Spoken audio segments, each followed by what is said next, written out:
Good morning friends, GS camp में आप सभी का स्वागत है। आज हम लोग एक ऐसे समाज सुधारक के बारे में पढ़ेंगे जो हमारे संविधान के जनक और प्रथम न्याय मंत्री भी थे।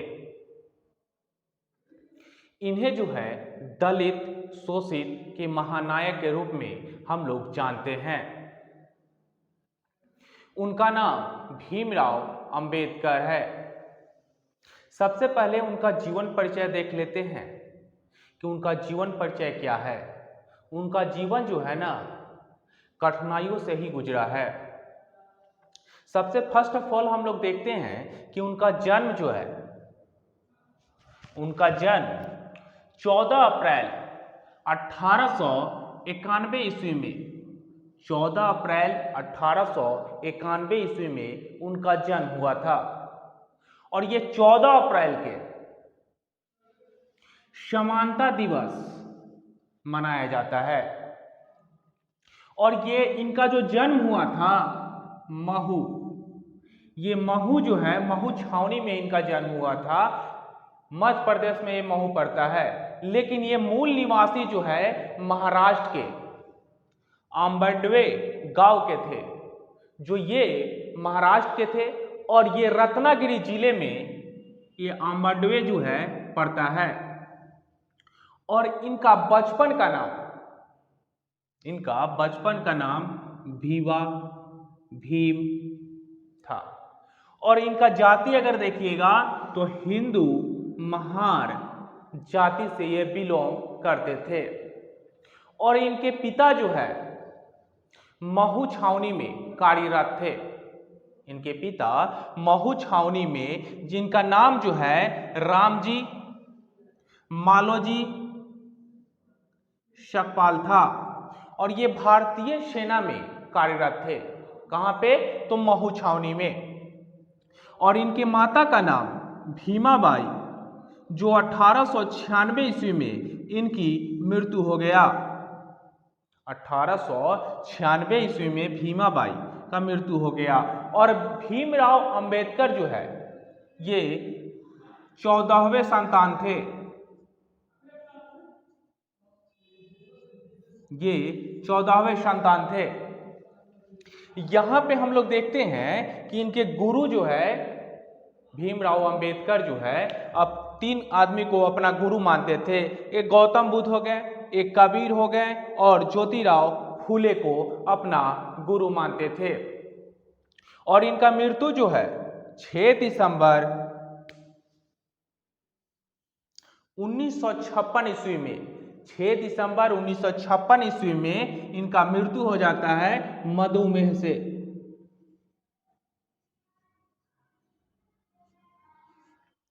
और इनका स्मारक जो है न्यू दिल्ली में है।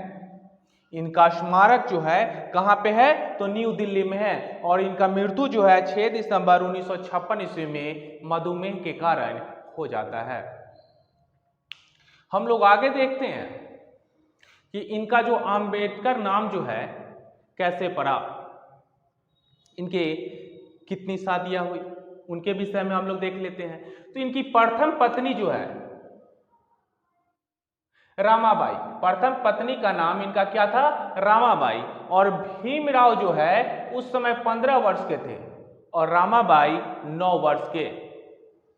उस समय भारत में बाल विवाह का प्रचलन था।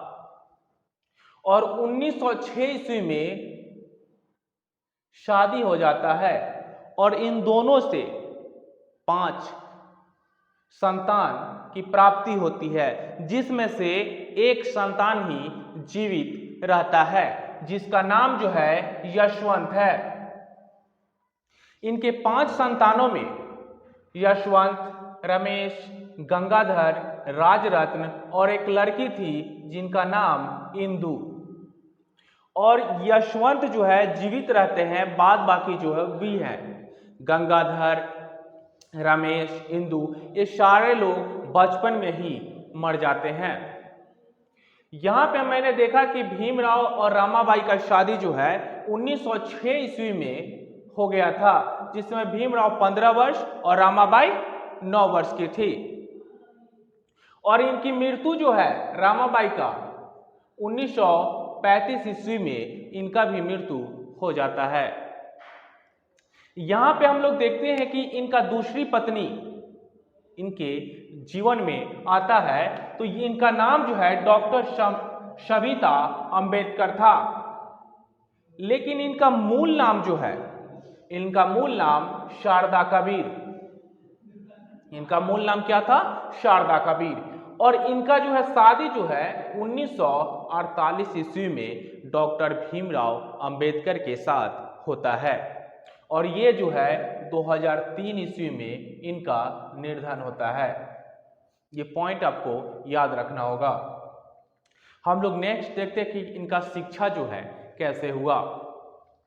1900 ईस्वी में सतारा, 1900 ईस्वी में सतारा यानी महाराष्ट्र में पड़ता है कि सरकारी हाई स्कूल में इनका दाखिला हुआ भीवा रामजी आम्बेडवे। इसमें कर लगा दिया गया। आम्बेडवे जो है इनका गांव का नाम था और गांव के नाम पर जो है इनका आम्बेडवे कर नाम पड़ा।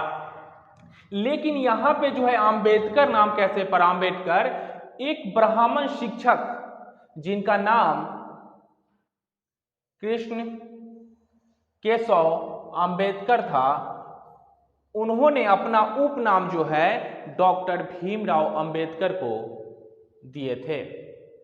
तो यहां से इन्होंने महाराष्ट्र से बीए किए। लेकिन आगे की पढ़ाई जो है एमए, पीएचडी, एलएलडी, आगे के पढ़ाई के लिए एक नाम आता है सयाजीराव गायकवाड़ तृतीय का। आगे के पढ़ाई के लिए भीमराव अंबेडकर को कहां भेजते हैं? ये विदेश भेजते हैं। और ये जो है भीमराव अंबेडकर जो है 12 भाषा और 32 डिग्री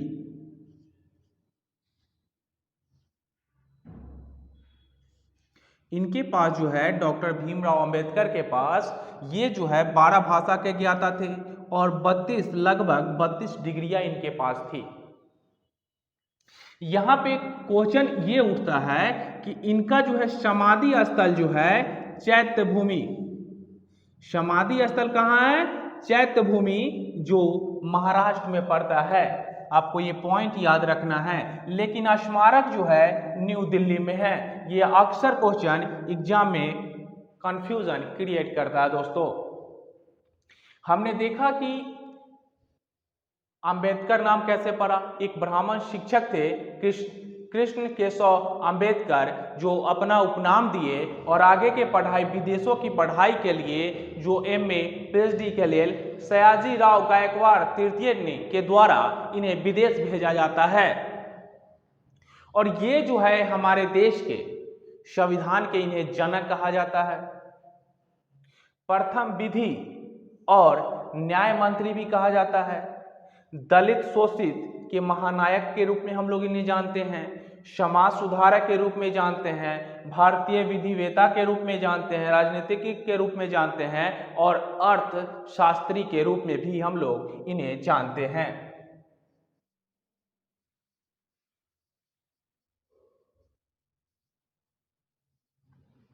अर्थशास्त्री के रूप में भी हम लोग इन्हें जानते हैं।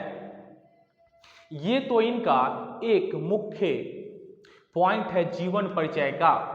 हम जो है आगे पढ़ेंगे कि राजनीतिक में, भारतीय राजनीतिक में इनका योगदान क्या रहा। अगर ये वीडियो आपको अच्छा लगता है तो लाइक, शेयर और सब्सक्राइब जरूर करें और कमेंट में बताइए कि वीडियो आपको कैसा लगा। जय हिंद।